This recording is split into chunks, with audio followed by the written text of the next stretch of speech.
오늘 함께해 주실 전문가분 소개해 드립니다. 오늘 한국부동산 플랫폼의 안성선 대표님과 함께합니다. 대표님 안녕하세요. 네, 반갑습니다. 자, 오늘 여러분과 함께 공부할 수 있는 부분을 갖는데 오늘 시청자분들한테 이 말씀을 꼭 드리고 시작을 할까 합니다. 자, 거품 없이 부동산을 매입할 수 있는 그런 시간, 시그널과 함께 한다는 말씀을 꼭 드리고 시작할까 합니다. 알겠습니다. 자, 오늘 안성선 대표님과 함께 또 다양한 소식들 전해드릴 텐데요. 먼저 이슈 시그널부터 출발해 보도록 하겠습니다. 부동산 시장의 흐름을 읽을 수 있도록 다양한 이슈 전해드리고 있는데요. 안성선 대표님과 함께 계속해서 NPL에 대해서 알아보고 있습니다. 오늘 그 세 번째 시간 한번 가져보도록 할게요. 자, 대표님 오늘은 어떤 내용 살펴볼까요? 네, 오늘은 여러분과 NPL 셋째 시간인데요. 시청자분들과 함께 NPL 공부를 할 수 있는 시간을 갖도록 하겠습니다.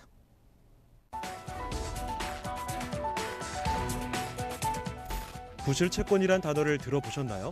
대부분의 분들이 주택을 구입할 때 은행에서 대출을 받으실 텐데요. 대출 이자를 잘 납부하면 문제가 없지만 원금이나 이자 납부가 3개월 이상 연체되면 시중은행에서는 이런 채권을 부실채권, 즉 NPL로 분류해 경매를 진행하기 시작합니다. 흔히 NPL을 썩은 사과로 비유하는데요. 사과 상자에 썩은 사과가 들어있으면 다른 잘 익은 사과에도 해를 미치듯 NPL, 부실채권의 비율이 높아지면 다른 채권에도 영향을 미칠 우려가 있기 때문에 금융기관은 이를 포대에 담아 싼 값에 넘긴다는 뜻입니다. 이렇게 금융기관에서 내놓은 부실채권 중에서 숨은 보석을 찾는 것이 NPL 부실채권 투자의 원리라고 할 수 있습니다. 또한 NPL은 불황을 먹고 크는 시장이라는 말도 있는데요. 경기 불황으로 NPL이 늘어나고 정부의 이딴 부동산 규제와 저금리 기조로 마땅한 투자처를 찾지 못하던 투자자들이 몰리기 때문인데요. 이처럼 NPL은 불황기에 오히려 안전한 투자처로 떠오르며 주목받고 있습니다. 오늘은 부동산 시그널과 함께 이런 부실채권, NPL의 개념에 대해 차근차근 파헤쳐 보겠습니다.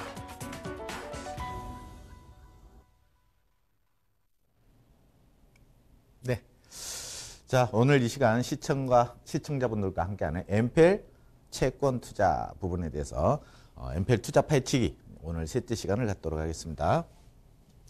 자, 기본적으로 NPL 채권 투자의 기본이 있는데 여기에서는 계약 방식에 따라서 어떻게 NPL에 대해서 투자할 수 있는가라는 부분을 가지고 한번 해보겠습니다. 자, NPL 투자하는데 기본적으로 계약 방식이 있는데 그게 가장 기본이 되는 게 론세일 방식이라고 합니다. 이 론세일 방식에서 론세일 방식 어떤 방식이냐라는 거죠.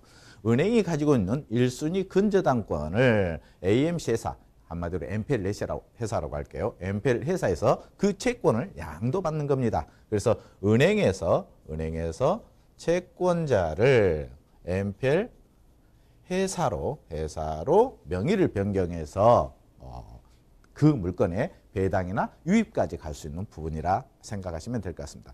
자, 그래서 이 물건에 기본적으로 한번 들어가 보겠습니다. 물건의 첫 번째 등기부상의 어떤 등기부의 권리에 1순위가 근저당이 있습니다. 그 물건이 부실채권화 되려면 어때요? 경매가 진행되는 물건이어야 되겠죠. 자, 이 근저당인데 근저당권에 은행에서 가지고 있는 이 근저당권을 NPL 회사로 채권자 명의 변경을 한다는 겁니다. 자, 그래서 이 근저당부의 질권 설정 및 매입 금액의 90%까지 대출이 가능하다. 자, NPL 회사에서는 어때요? 10%만 계약을 하고 90%는 저축은행에서 대출까지 가능하다라는 부분입니다. 그래서 실질적으로 많은 부분이 어때요? 실투자 금액이 많지 않아도 은행이 가지고 있는 근저당 채권을 양도양수가 가능하다 이렇게 생각을 해주시면 되겠습니다. 자, 매입한 채권을 재매각이 가능하다. 재매각. 그래서 AMC 회사에서 많은 양의 NPL 채권을 가져왔다라고 하면 다시 어때요? 제2의 제3의 NPL 회사한테 매각도 가능하다. 기존에는 어때요? 개인한테도 매각을 했을 때 상당히 어때요? NPL 회사에서 많은 수익을 낼 수 있는 그 시절이 있었죠. 지금은 좀 힘든 상황이 됐습니다만. 자, 그래서 유입 또는 배당을 받을 수 있다. 그 NPL 채권을 그대로 가지고 있어서 어때요? 이 물건이 경매로 나간다라고 하면 1순위의 근저당 채권으로서 배당을 받을 수 있다. 이런 부분입니다. 다섯 번째, 채권 행사 권리 금액만큼을 유입할 수 있다. 채권 최고액이죠. 이 금액이 예를 들어서 1억이다라고 하면 채권 최고액이 1억 2천이 채권 최고액이 되는 겁니다. 이 채권 최고액으로 실질적으로 또 유입, 입찰이 들어갈 수 있다라고 생각을 해주시면 될 것 같습니다. 자, 지금 현재 장점 부분입니다. NPL을 매입했을 때 장점. 자, 6번째는 배당 후 잔존 채권 부분에 대해서 부기문을 받을 수 있다. 실질적으로 어때요? 이 NPL 채권 부분인데 이 채권만큼 배당을 받았다라고 했는데 배당이 어때요? 낮은 가격에 낙찰을 받게 되면은 그 채권 최고액까지 실질적으로 배당을 받을 수 없을 정도도 되겠죠. 그러면 부기문을 교부받아 가지고 그 잔존 채무를 어때요? 실질적으로 추심이 가능하다라고 말씀을 드릴 수 있겠습니다. 7번째, 100% 낙찰도 가능하다. 실질적으로 어때요? 이 부분이 은행에서는 대출을 해줬을 때 18년도에 대출을 해줬습니다. 그런데 18년도에 대출을 해줬는데 지금 20년도입니다. 20년도에 하다 보니까 대출이 적죠. 그런데 그 부동산 물건 가격이 시세보다 18년보다 17년보다 더 낮아졌다고 가정해보죠. 그러면 채권 최고액 설정한 그 부분이 어때요? 감정가보다 높을 수도 있습니다. 이 상황이 되면 어때요? 120%의 낙찰도 되겠죠. 그러다 보면은 거의 배당을 받을 수 있다. 이렇게 생각하시면 돼요. 폐찰 시는 어때요? 유입, 채권 최고액으로 유입 들어갔는데 그거보다 그 금액보다 더 높은 가격에 입찰하신 분이 있으면 어때요? 실질적으로 어때요? 배당으로 회수할 수 있다라고 생각하시면 되겠습니다. 자, 낙찰을 받을 경우는 배당금을 채권 최고액의 배당까지 받을 수 있다라고 하면 유입 들어간 거죠. 이랬을 때는 상계 신청해서 그 채권 최고액만큼 잔금으로 대체를 한다라고 하죠. 그래서 실질적으로 많은 돈이 없어도 그 경매 물건으로 유입이 가능하다. 그래서 내가 원하는 부동산을 어때요? 저렴한 가격에 매입할 수 있다. 이렇게 생각해 주시면 될 것 같습니다. 자, 마찬가지죠. 여기서 가장 중요한 우리 시청자분들이 궁금해하시는 부분입니다. 은행에서 채권 최고액 그 금액만큼 어때요? 채권을 회수를 했다면 세금을 안 내죠. 금융위원회에서 어때요? 금감원에 유동화 법이 있습니다. 그 부분 때문에 양도소득세는 어때요? 절세가 된다라고 말씀을 드릴 수 있겠습니다. 자, 그러면 장점을 했는데 단점은 없을까요? 단점 부분을 한번 알아보도록 하겠습니다. 론세일 방식의 단점입니다. 자, 단점은 채권 매입 금액이 경매 최저가 가격보다 실질적으로 높을 경우입니다. 높을 경우. 최저가보다 높을 경우. 반드시 NPL 채권을 유입한 회사에서는 방어 입찰이라는 부분이 있습니다. 이 방어 입찰을 해야 한다라는 그런 단점이 있겠죠. 두 번째, 방어 입찰 결과에 따라서 잔금도 포기할 수도 있는 그런 상황이 도래할 수 있습니다. 그래서 잔금 포기나 또는 납부를 해야 되는 결정을 해야 된다라는 부분입니다. 세 번째, 등기부 등본에 NPL 채권 매입한 회사죠. NPL 회사 또는 개인이 질권 등기가 돼 있다. 이런 부분이 어때요? 등기에 나타난다는 소리입니다. 그래서 이 물건을 유입에 들어갔다라고 하면은 NPL 채권을 유입해서 경매로 낙찰받은 물건이기에 제3자한테 이 물건을 매각했을 때 실질적으로 3자 입장에서는 어때요? 저렴하게 매입을 했으니 저렴하게 혹시 매각할 의사가 없느냐라는 이런 부분이 어떤 단점이 되겠죠.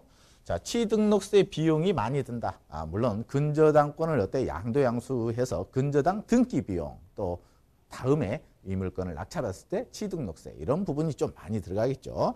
자, 대출 시 NPL 물건으로서 오픈되어서 불리하다. 실질적으로 이거죠. NPL 채권으로 매입한 물건이다. 이 부분 때문에 상당히 어때요? 매각했을 때 투자 개념으로 갔을 때는 조금 어려운 점이 발생할 수도 있다라는 겁니다. 자, 그러면은 NPL 채권의 계약 방식인데요. 론세일 방식이 모든 사람이 등기부에 나타나기 때문에 가장 기본이 되고 모든 사람이 선호하는 계약 방식입니다. 하지만 꼭 그렇게 론세일 방식으로만 계약할 수 없는 게 또 이 NPL 시장입니다. 두 번째로 보시면 사후정산 방식이라고 있습니다. 사후정산 방식. 이 사후정산 방식이라는 거 입찰 참가부, 입찰 참가 조건부로 NPL 채권을 양도양수한다라는 그런 계약 방식입니다. 그래서 먼저 계약할 때 입찰 가격을 정해줍니다. 입찰 가격을 정하고 낙찰 후 대금을 정산하는 방식입니다. 대금 정산은 어때요? NPL 채권을 매입한 업체와 아니면 매입한 개인과 NPL 회사가 사후 정산한다라고 생각을 하시면 됩니다.